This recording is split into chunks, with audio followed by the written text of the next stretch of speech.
This is how you render out your video in Vegas.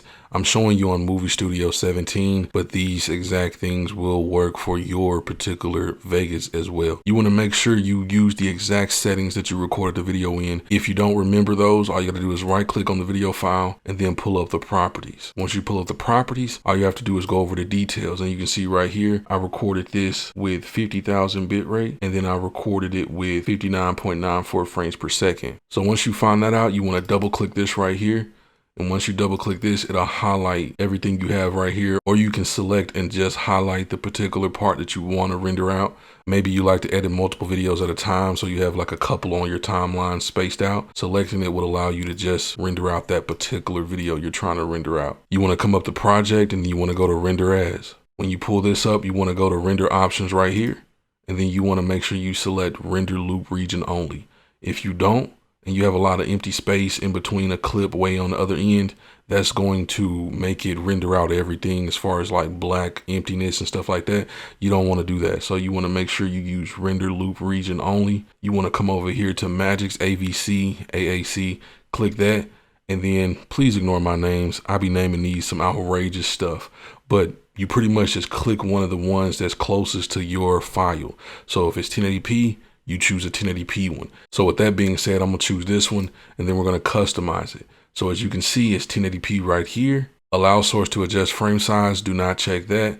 Profile, set that to high. As far as the frame rate, you want this to match what you recorded. If you don't match it, it's gonna look a little weird as far as the motion blur is concerned, and you don't want that. Allow source to adjust the frame rate, do not check that either. Leave this on non-progressive scan, and then leave all of this the same. And then right here, you see maximum bitrate. We're gonna select 50 million because we recorded in 50,000 bitrate. And then for a 1080p video, it's gonna be 13 million as far as this average bitrate is concerned. And if you're ever wondering what bitrate you should be using, YouTube actually tells you what they need for each particular resolution and frame rate. So as you can see, 1080p at 60 FPS, they want 12. So I usually give them like one above. You don't have to do that if you don't want to. And then they also tell you about the HDR stuff right there. You can screenshot this if you need it for later. Then right here, it also tells you about the audio bitrate. Mono, they want this much kilobits. Stereo, they want that many. And then 5.1 surround sound, they want this. And if you want to, this was grayed out just a second ago, but if you unselect this and then reselect it, you'll be able to choose 2 pass. Now, if you do 2 pass, it might take a little longer to render out, but you'll get a better quality end result.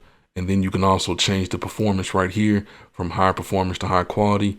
You can choose whichever one. I usually choose high quality. And then coming over to the audio tab, you want to match this to what you had as well. Coming over to system, there's nothing I can change here. Going over to project, as far as the video rendering quality, you want to choose best. So if you don't choose best and you leave it on use project settings, if your project settings are set to draft preview or good, as far as the settings for your project when you create it, it's going to choose that. So I just make sure I go ahead and choose best. And then after that, you just simply hit OK. And if you want to, you can save this template, name it something, and then save it right there.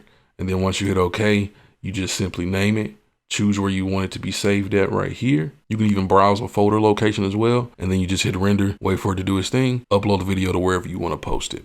If this video helped you out, please slam the like button. It's greatly appreciated. And I'll see you in the next one. Peace.